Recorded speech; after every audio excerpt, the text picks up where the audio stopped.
Playlisters, when the zoning board won't let you build what you want to build, turns out you can just fire them. And when you see a boat that's maybe carrying some drugs, turns out you can bomb them. Hey, everybody, and welcome to Political Playlist Happy Hour. I'm Michael Kristoff. I'm Anna Muskie-Coldwin. Well, on today's episode, we have a really, really cool guest who we're going to be speaking with.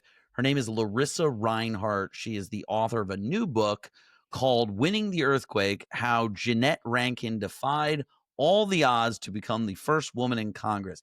Anna, any guesses what that book's about?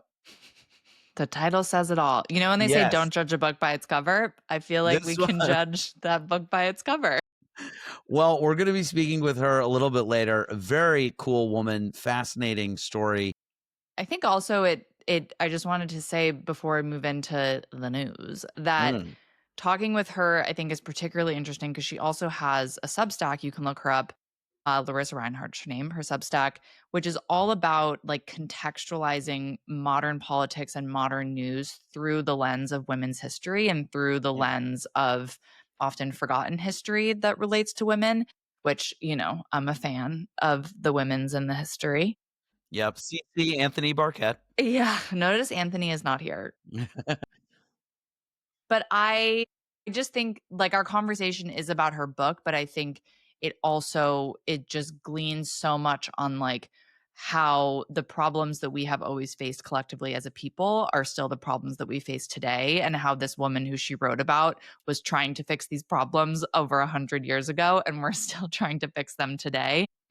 And so I think that whether you're a history buff, there's a lot in it, or whether you kind of want to contextualize what's happening in our modern world a little bit, that's also very much what we talked to her about.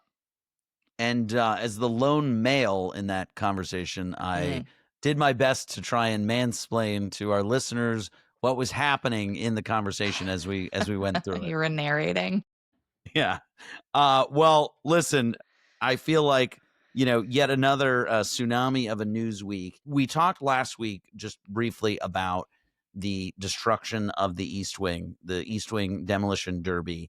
And as of an hour before we started recording this episode, it turns out that Donald Trump fired all 6 commissioners of the Commission of Fine Arts, which is the federal body that is tasked with reviewing any major structural changes or construction projects within the Capitol and other places. And the thinking was that this was ahead of any potential congressional investigation or pushback that he was surely going to get from Democrats, maybe even some Republicans. Apparently Melania, it's now been reported that Melania had some vocal reservations about demolishing the East Wing. Wow. Which famously was where was where the First Lady's office was. Not that Melania has been using her office because she doesn't live in DC, but you know, just wanted to throw it out there. Interesting. Well, really fascinating story and sad, and just, you know, put it on the pile of corrupt acts that seem to be everyday practices here. But what I think we really want to focus on here is a news item that has been fighting for news attention.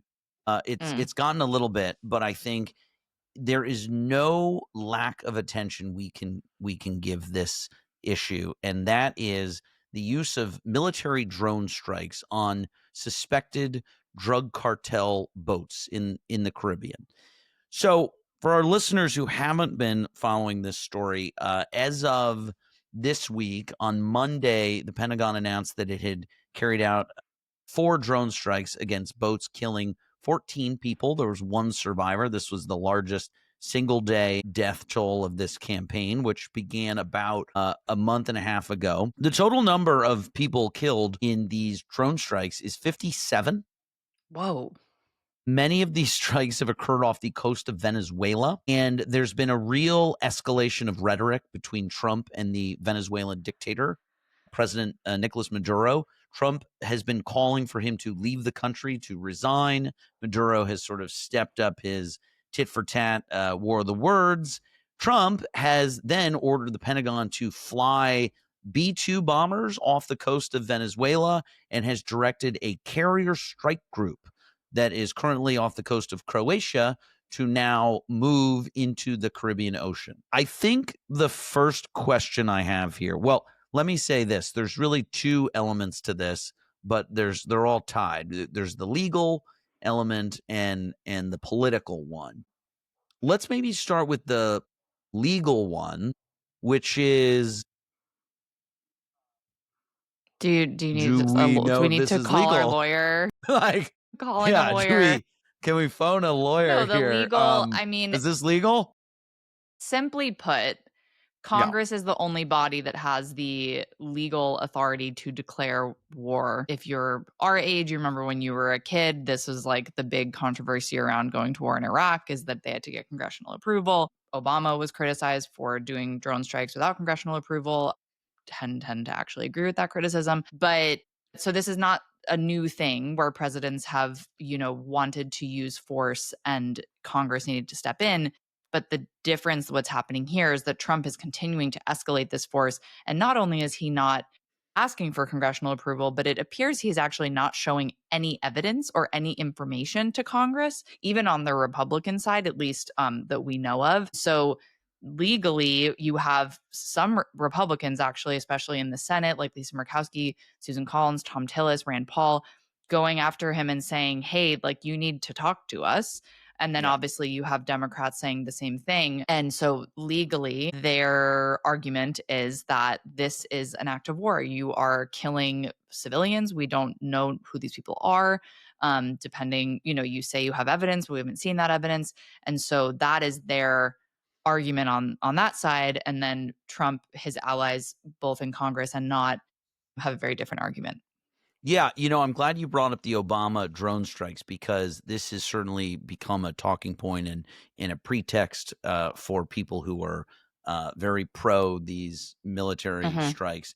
And, something to point out is that the Obama administration conducted these drone strikes against ISIS and other terrorists and suspected terrorists within the formally declared armed conflict under the 2001 authorization for use of military force.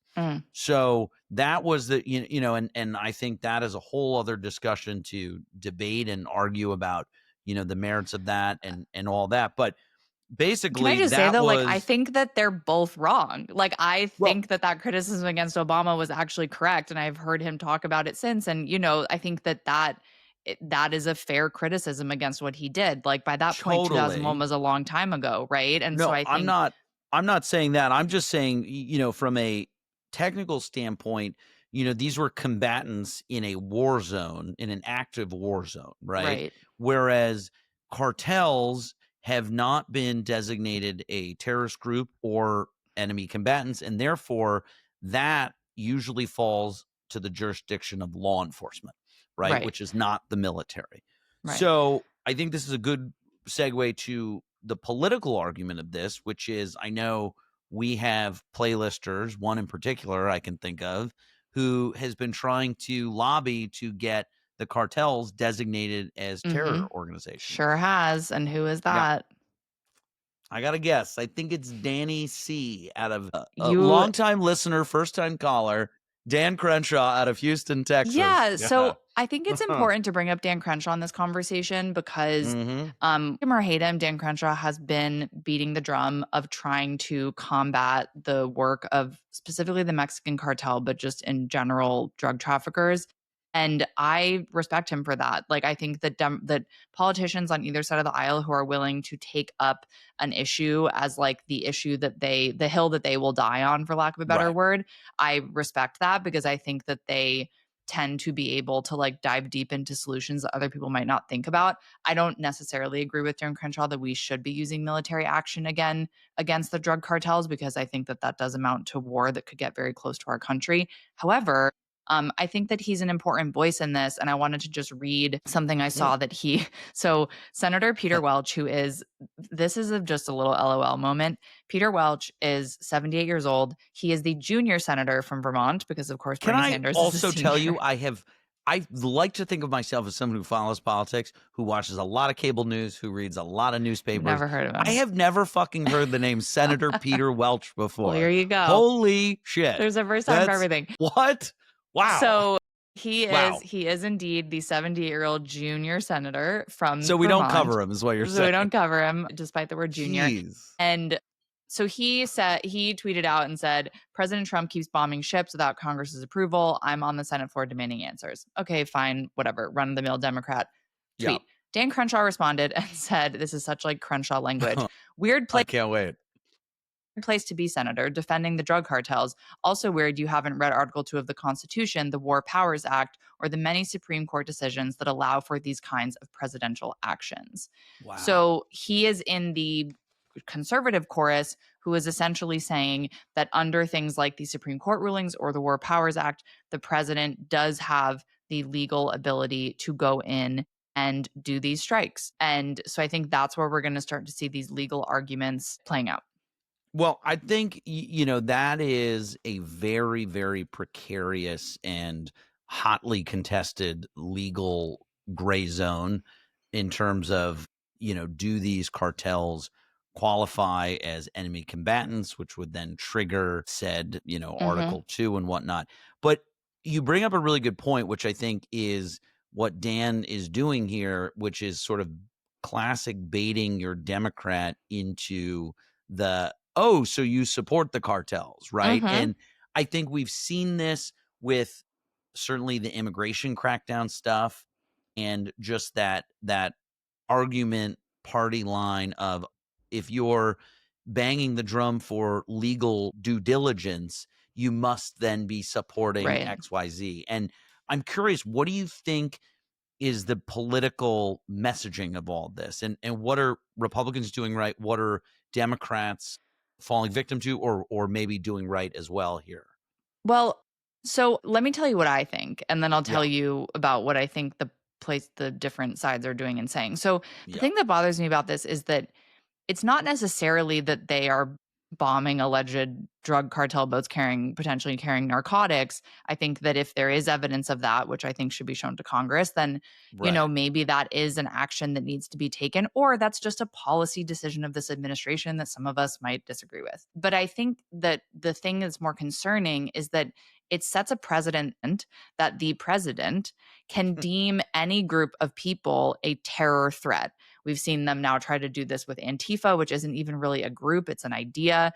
Right. And then they can take It's a military movement, not action. an organization. Right. And then they can take military action against that group without letting anyone, specifically Congress, know about it. And so Right. even if the Right. people on this boat are cartel members and they are bad, we don't know that, by the way, because again, we haven't seen anything or heard anything from Congress.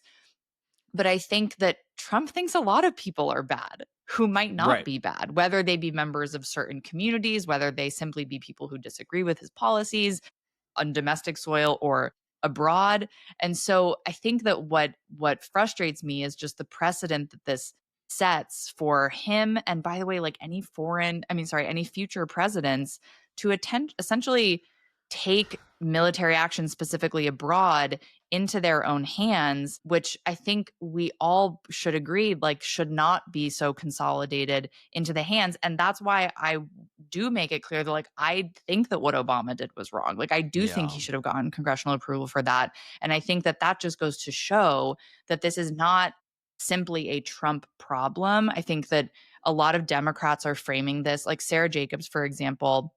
She went on CNN. She's on the Armed Services Committee. She Mm. represents a border district in San Diego.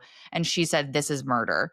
And okay, that's an argument because there is no evidence that these people are cartel members. They very well could just be fishermen that are caught in the wrong Right. radar or something like that. But I think that for me, I think Democrats should be seizing on a little bit more in terms of the messaging is like, and by the way, Republicans who oppose this, which is we are now creating an environment where it's not just, oh, Trump is being Trump. He's trying to consolidate executive power. It's Trump is setting a precedent that I actually think other presidents who aren't as bold as he is will use. Because we saw someone like Obama who was not as bold as Trump. Obama was more by the book, and he did that.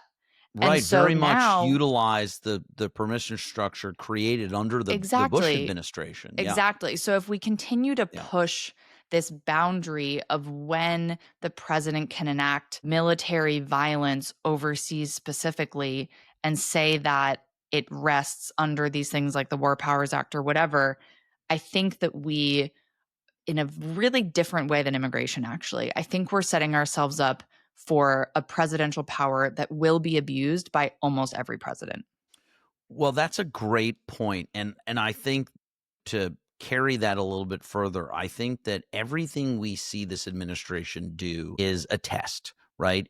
This has been one of the most chaotic and action-packed reality TV presidential starts in the first No. 10 months of anything, certainly in our lifetimes, and I think safe to say ever. And it seems like everything they're doing is testing the limits of the law to see where the line is and Mhm. where people will give in versus fight back. And I think you mentioned all these people in Congress, particularly Republicans, who are now voicing opposition to this. And I have been so disappointed in our Congress as a whole, having totally conceded any check and balance that they have from an authority power standpoint against this president and this administration. And I think you're absolutely right that what they are going to come to rue the day that they didn't push back on this when the next Democratic president is elected and does similar things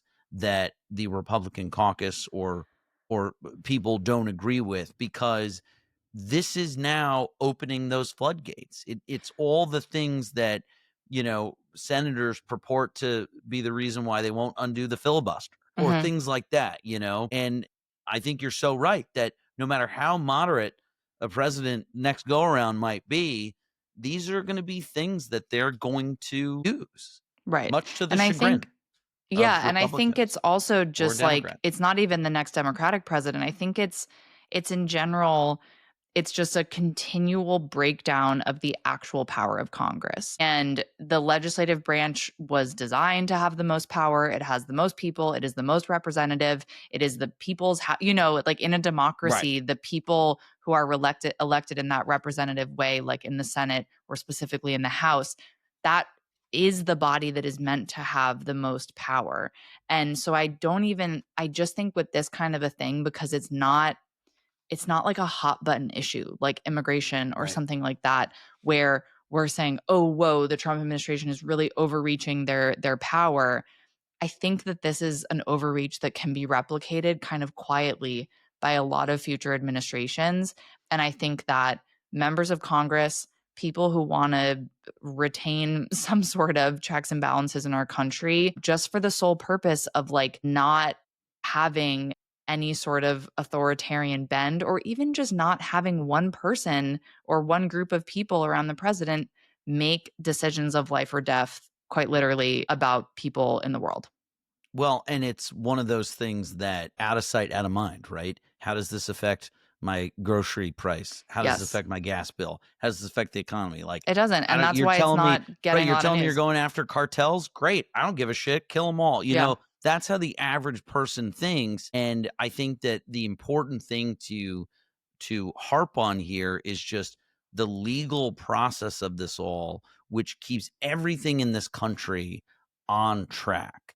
And Mhm. as we see this administration continue to erode one legal norm after another, it might be political catnip in the short term, but I think that it is very, very damaging for our republic if we intend to keep it in the long Ok term. See that? Well, Speaking of let me republic, I was gonna say, let's segue into this ooh, beat interview you to the because which segue. Beat you to the segue. the interview, by the way, has nothing to do with drug cartels, so No, we're done with that part of no, the no. discussion, but it does have to do with preserving democracy and Mm, fighting for more representation. yep. So, without further ado, here is our conversation with author, historian, Substacker, writer, et cetera, et cetera, et cetera, Lorissa Rinehard.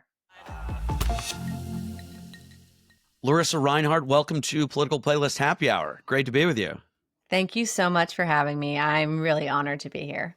Thank you for I think coming. we're kind of coffee happy hour right now, I think, technically. I have a little seltzer, but it's not Oh, alcoholic. wow. You guys are matching in your coffee, which is really cute. Yeah, I have Yeah. a little Nespresso espresso here. That I feel like, Love it. Michael, that's do you do Nespresso, Michael, or you're like, do. do you have like I'm the hooked. grounds and stuff? I used to do that, and then COVID actually, I was like, I couldn't go to the coffee shop to get like coffee. So I was like, all right, well, let me do this Nespresso thing. And I ordered one on Amazon of all places. and it changed my life. I was like, oh my God, this is how normal people make coffee. You just put a pot in. I was doing the whole pour over thing. So I haven't gone back. I'm a full Nespresso convert. Full Nespresso. I change it up. I have the pour over. I have the French press. I have the cold brew. I have the Nespresso. And then recently, this is neither here nor there, but I had to switch over to oat milk. So I'm just like fully in that culture, for better or worse. You know what? I just discovered Milk. Oh, it's such a good Which is brand. like a Although I brand. do It's prefer great. Califia Farms is my preferred milk. I don't drink coffee, and so I'm always like, I just marvel at the like routines that everyone has around their coffee. It's a ritual. I'm trying to get my husband to start drinking coffee because he drinks Celsius and it drives me nuts. And so we do have an espresso machine. So I'm on a mission to get him to switch from Celsius to coffee because I support you. That can't be good. I don't know. Anyway. All right. Let's talk about the world and your book. Yes. And not coffee for the whole episode.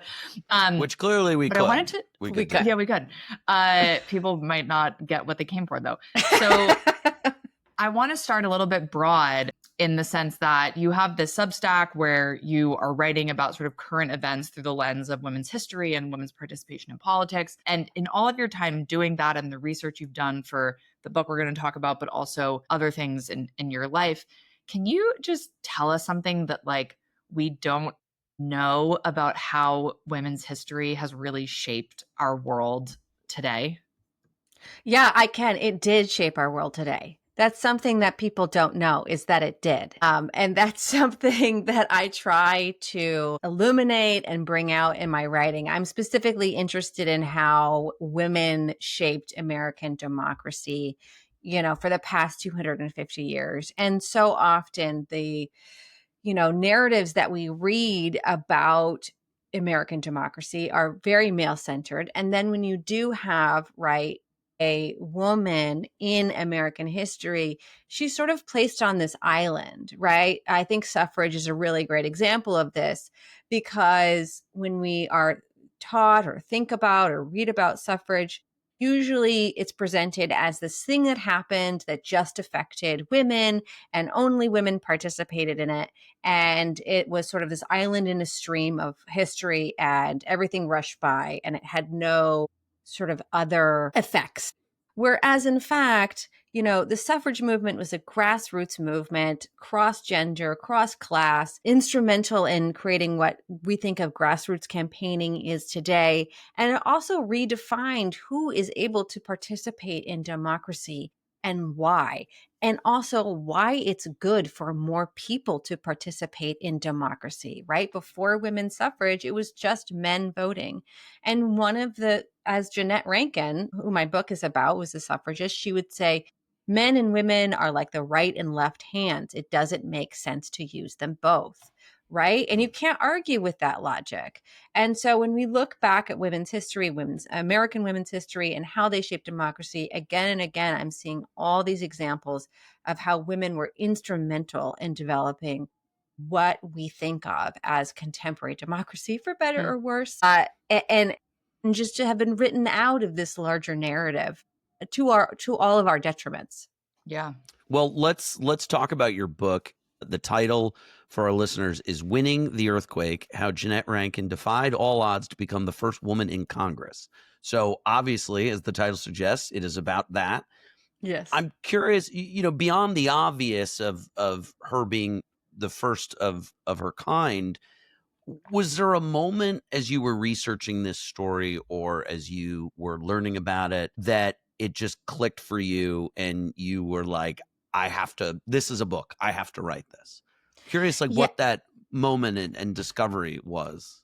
I would say that moment happened again and again for me. But one of the Yeah. things that really clicked for me was learning about how she discovered women's suffrage. She didn't discover that women had even advocated for the right to vote until she was, I believe, 28 years old in Wow. 1908 while a graduate student in New York City.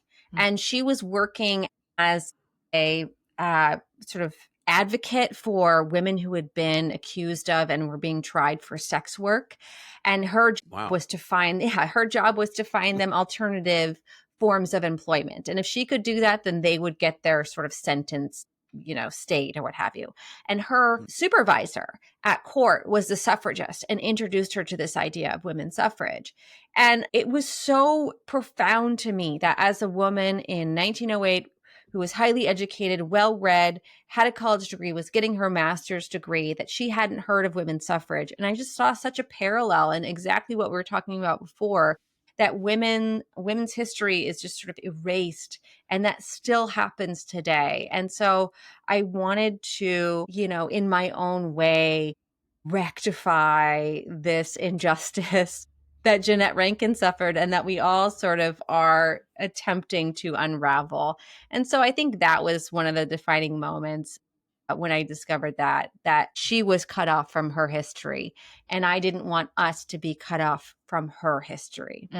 So I think that really was the moment that I was like, okay, we got to do this. That's so interesting. And you just said something that like really resonates, this idea of like the unraveling of kind of what was going on. And I feel like what she went through, unfortunately, I think there's still so much of that happening for women who are running for office now. Obviously, like you can't say it hasn't gotten better and hasn't changed because, we look at how many women are in elected office and we have had female presidential nominees and all of that. But I'm curious, like in the research you've done about her, and in the book, what do you think that she faced that women in elected office or running for elected office today are still grappling with, other than like sexism?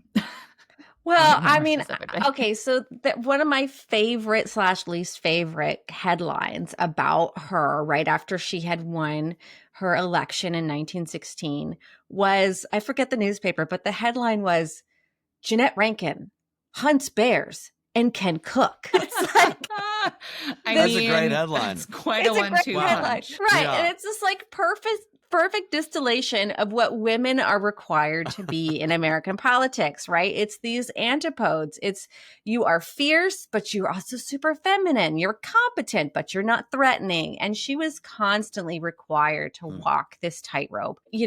Looking at what Kamala Harris had to do, it's the same tightrope. Like maybe the conditions have changed. Maybe it's not as high. Maybe there's a little net, or maybe the pole that you're holding is different, but it is the same tightrope that women have to walk in American politics. And I thought that was really a stunning and quite upsetting parallel that I found with Jeanette Rankin and then on through women who run for office in America. I think that's also resonant beyond people running for office. Oh, like I was just going to say, I think that's resonant beyond people running for office. Like I think that you look in anything and it's this, I remember this is such a random anecdote, but like I remember I had my dad when I was just finished with college I had like started working and he had been asked to write some article about like his relationship with his mother. And he was asking me, do you feel like as a woman in the workplace, you're treated differently? And I was like 24 and I was like, no, like I feel the same. And then I went through this really crazy thing at that job that I had. And I remember going to him and I'd be like, I wish I could revise my answer, that it is not because in education, I felt very equal, I guess, up until that point. And so I think that what you're saying for her is resonant for just the existence of all of us even now. Yeah, it's all fine and good until you fall off that tightrope and then you realize, oh, I was walking it and there's nothing below me, regardless of what industry you're in. Do you think so interesting? Sorry, go ahead, Michael. Well, I didn't mean to interrupt. Sorry. I was just gonna come join the conversation. Ladies, okay. Yeah. All feminists welcome. Well, I'm curious how, looking at her past and seeing how that tightrope is still very much present today. Does does it make you more hopeful or more cynical as we look forward and you think about, okay, how do women navigate, again, not just politics, but what Anna was saying with careers, the corporate world, et cetera, et cetera? Like, I guess I'll take any hope, but if you if you do still feel cynical, like I'm curious with that too. I actually don't feel cynical at all. I am radically hopeful. And I'll tell you why. Because I am very privileged to spend my days looking back in women's history and seeing how many women accomplished so much with so much less than we have now, right? Yeah. Like Jeanette Rankin and all the other women in America didn't have the right to vote when they were petitioning for the right to vote, let alone the ability to open a bank account or have a credit card or wear pants when they wanted to. And yet they still believed right in what they knew to be true, that they were full and complete citizens. And the other thing that gives me a great deal of hope, there's a lot of things, but one of them is particularly when you look at successful women's movements, whether that's, suffrage or the women's contribution to civil rights or second wave feminism or third wave feminism. When you have a group of women who stand in solidarity together, there is no obstacle that they cannot overcome. It's just like a, bulldozer, you're done. And you see more and more women standing together and forming communities today that have really meaningful implications. And I think we're going to see a lot of political change and cultural change coming out of those communities. And I think it's closer than we think. And when you look at all of the women who are standing up and speaking out in government today, and just in culture generally, I mean, we have more examples of leaders and courage than we ever have before in these women. It just, whenever I'm looking at the East Wing being demolished, I just turn to a picture of Jeanette Rankin or Deb Haaland or AOC, and I'm like, okay, we got this. We got this. Well, let me dig in on that for a second, because I understand that and I agree with you to an extent, but I also get concerned because you write a little bit in the book about how she had this like particular view of feminism and kind of the way that she viewed being a feminist. And well, part one of the question is, can you talk a little bit about that? But then part two of the question is a more modern element, which is, I think that we're in this moment where we see this battle for like what the right way to be or think within a certain ideology or group is. So like when you talk about these women's movements, like I think as we've seen in past waves of feminism and maybe saw with her back then, there's a battle for like what is the right way to express that idea, even among people who essentially agree with each other. So what was her quote unquote version of feminism? And then how do you view that hope you were just saying, but also the kind of battles we're fighting within these larger groups? Yeah. So, Jeanette Rankin was a white woman from rural Montana in the, late 19th century. So her feminism was deeply flawed. That's all I can say about that. But it was also a starting point. And the thing about Jeanette that's really extraordinary to me is that she was willing to listen and willing to grow and willing to admit she was wrong and change.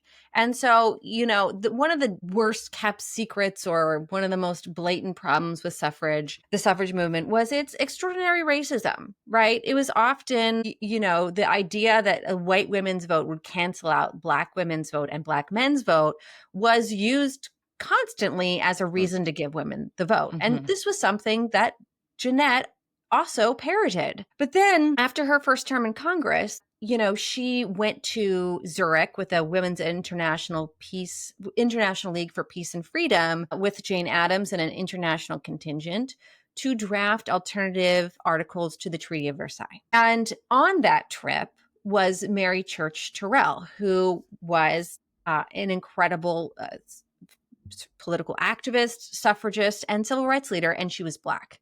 And despite all the many sort of protestations of their progressivism, no one else in the American contingent, except for Jane Addams, who needed her own room because she was old, would room with Mary.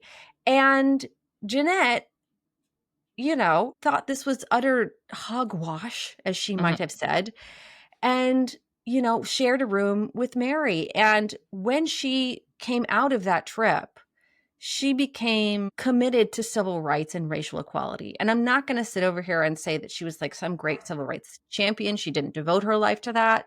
But she did march arm in arm with Coretta Scott King, in the first all-women anti-Vietnam War protest. She was the only white person to go to segregated schools in 1950s DeKalb County, Georgia, and talk to the students about why it was important to vote. Like, she did change. She did grow. And then when we talk about, your question of how do we be the best feminists? How do we navigate these sort of inter-party conversations? I turn to Loretta J. Ross, who, if you don't know who she is just extraordinary. She's a civil rights activist. She's a reproductive rights activist. And she wrote a book recently, just came out in February, called Calling In. And I won't go into Loretta's whole story. You all should look it up yourself. She's amazing. But her idea, right? And I should also say she's Black, and she's 80 years old, so she knows what she's talking about. And she said, "Look, we have." I'm going to paraphrase her, but there's three kinds of allies. There's unlikely allies, willing allies, and sort of unwilling allies. But if we can create space to have conversations with all of those and find points of intersection, then we can build resilient movements. And I know that it's important that we all get things right, but it's also important that we all make room and give grace to each other to learn and grow and listen and develop empathy, because we're not born with it. That's something we have to develop. So that would be, I encourage everyone to read Calling In by Loretta J. Ross. If you want to talk about hope, it's in that book.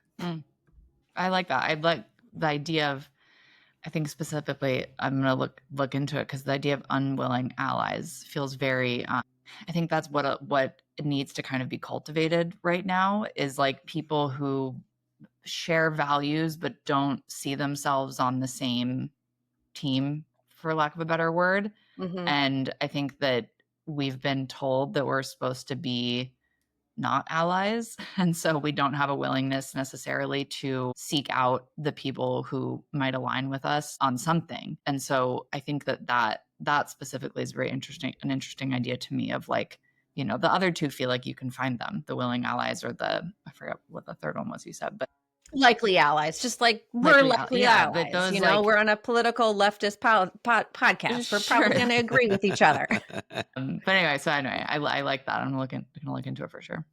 Yeah. And if I could just give a quick example from Jeanette's past, right? Like, when she found out that suffrage was going to, the bill for suffrage was going to be introduced to the Montana state legislature, I believe in 1911, she discovered that the person doing it was doing it as a joke.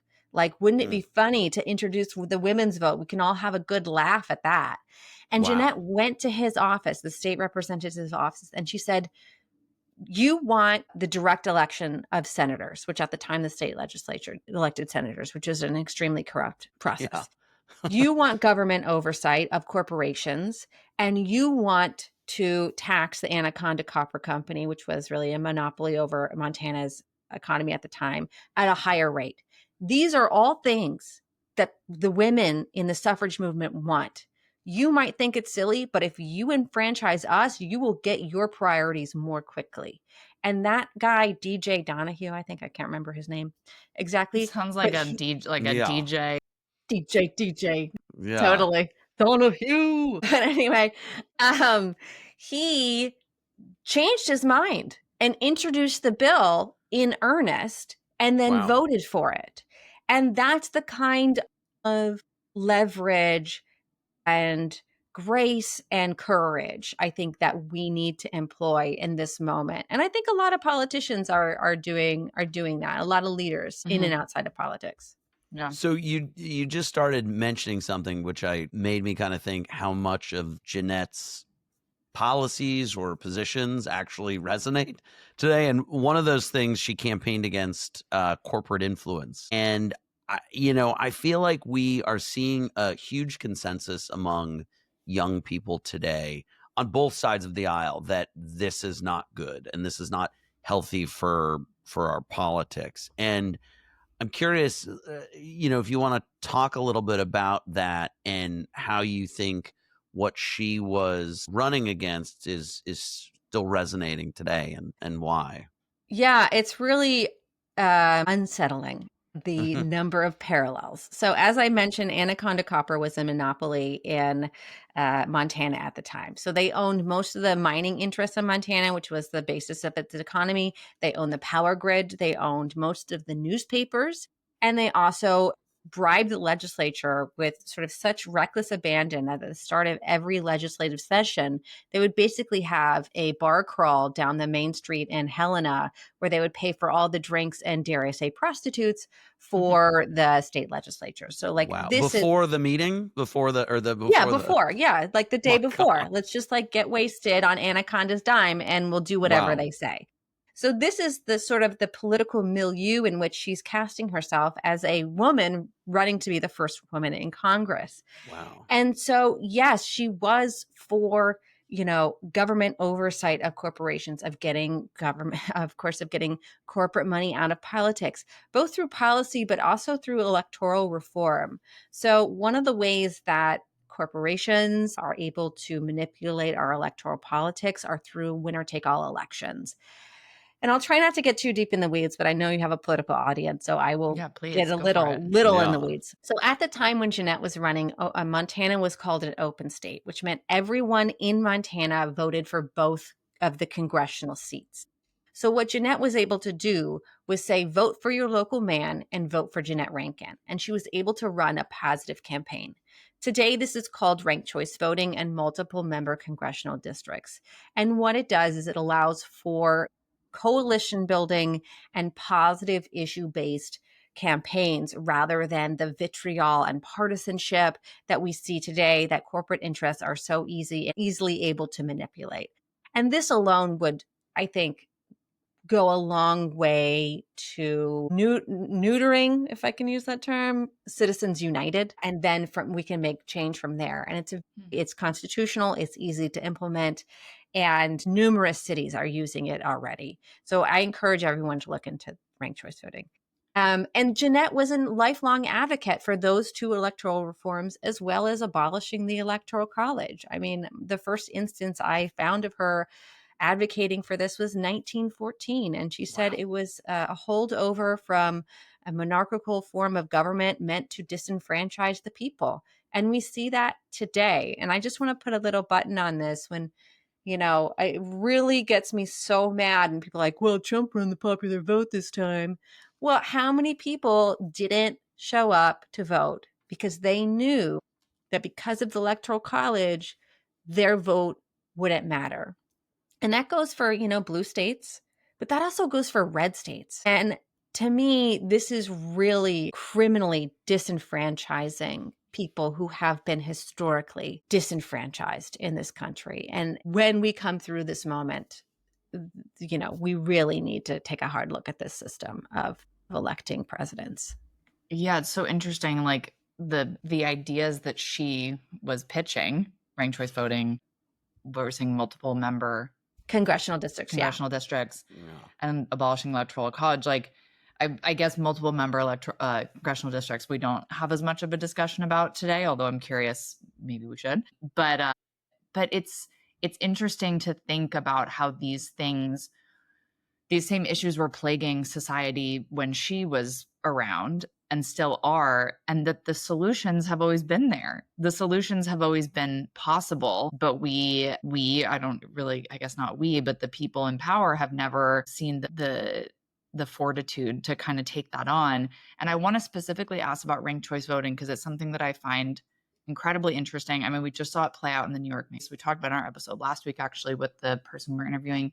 And Can you just go a little bit deeper into this? Is something that I actually haven't heard about it before, about how ranked choice voting can help with the issue of money in politics and getting beyond Citizens United. Because I think that there's this call that we've heard from very progressive politicians and now less, maybe more moderate Democrats too, of end Citizens United. But that is a monumental task, right? To actually reverse that. Can you just get a little bit nitty gritty of like, why does ranked choice voting begin that process in a way that is easier? Yeah. So basically, when you have winner take all voting, which we do now, then everyone who doesn't toe the party line and doesn't look like what the party thinks should be elected is told to wait their turn. And that's women, LGBTQ plus folks, that's people of color, Black people, Indigenous people. They're said, no, you don't have a chance of winning.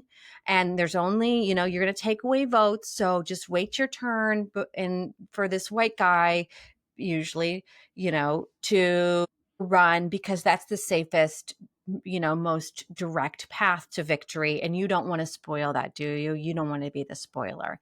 And so what that means is that members of both prominent parties usually have the same ideology. And that ideology is in line with, the status quo, which is not necessarily what most people even want. And that ideology is rake in as much money and as many corporate contributions as we can because we need to spend, because it's a war, it's not a collaboration. Well, when you take away this winner take all model and you have ranked choice voting where people are able to choose as many politicians as they want to rank, there's no spoilers. You no longer have spoilers. You no longer have a reason to say that a person who doesn't look like a traditional politician shouldn't run. And you have a multitude of voices who are running. And that alone, right, takes the influence of corporate money out of our elections. And so while it'll still be there, more people will be able to speak to more voters. And so without having to address the Supreme Court or change the, sort of national laws, you've suddenly created a more egalitarian form of democracy that can confront and subvert these corporate interests that are so pervasive and pernicious in the system that we have now. So it's not a one-to-one, but it is a holistic approach to getting corporate money out of politics. That's so interesting.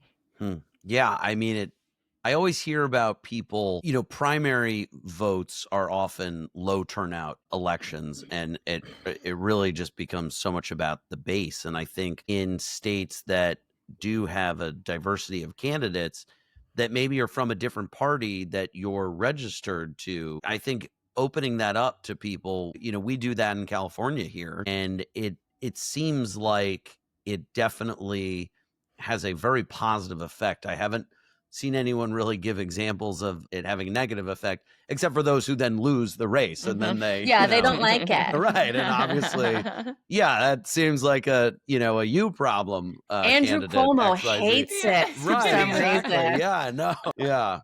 But speaking of running, we have on a lot of female leaders and politicians, and something that I always hear them echo is how gender factors into their decision to run in a way that I don't think we've had any male politician on here who has talked about that. So now that, given that you're an expert in women's political history here and through the lens of Jeanette, what would you say to young women who are thinking about running, and how would you encourage them to do that? What would you say to them? I love that question because that's what I always ask my guests who are running for office or are in office. And the thing that I would first say is find your community, find your sisterhood, find the women and girls who are going to stand with you and help you, because it's a difficult journey. And what women face is, more difficult often than what men face in running for office. And that's true That's true right now. I hope it's not true forever, but we have to acknowledge that truth, and you need that support system around you. So first find your family. And it doesn't have to be all women, but just find those people who are going to stand beside you. And I mean, this gets a little touchy-feely, but Please. like really focus a lot of your energy on believing in yourself and understanding that your voice is not only important, it's imperative, that people need to hear you, that you have something to say, that you can contribute, and that you can help guide our country out of this most difficult moment. And then finally, just know that you're not the first. You're not alone. You are part of a generations long tradition of change makers and trailblazers. And just as you have your friends and family and supporters around you, try and look back in history and find those women who inspire you then and learn from them and take inspiration from them. I can't tell you actually how powerful it is to know that you are marching in the footsteps of those who came before you. And just to be able to stand on their shoulders is an extraordinary privilege and, how do you say, advantage, really. Yeah, that there's something behind you, pushing you. Mm-hmm. Totally. Absolutely. I love that. Well, Lorissa, thank you so much for joining us today. Your book, Winning an Earthquake, How Jeanette Rankin Defied All Odds to Become the First Woman in Congress. People should go read it if they want to be educated, but also inspired per your last answer. And we're just so excited to see, I guess, what do you have in the works now, other than your Substack that people can join? What else do you have going on? I'm going on a national book tour starting on November 6th with the Jeanette wow. Rankin Cool. Foundation. Yeah, I'll be Oh, wow. in Montana, Kansas City, and then Georgia coming up. Then on the East Coast, I'll be at the University of Virginia at the Center for Politics in February. I'm in New York, Pennsylvania, all over the place. Please check out my website So for more fun. details, larissareinhardt.com. And I'm working on a novel. It's going to be good. So details fun. next time. Yes. Well, All right. have the best trip. That sounds like quite the tour. And I'm Thanks. sure everyone will learn a lot from you, just as we have today. So thank you so much Thank you for being so here. much.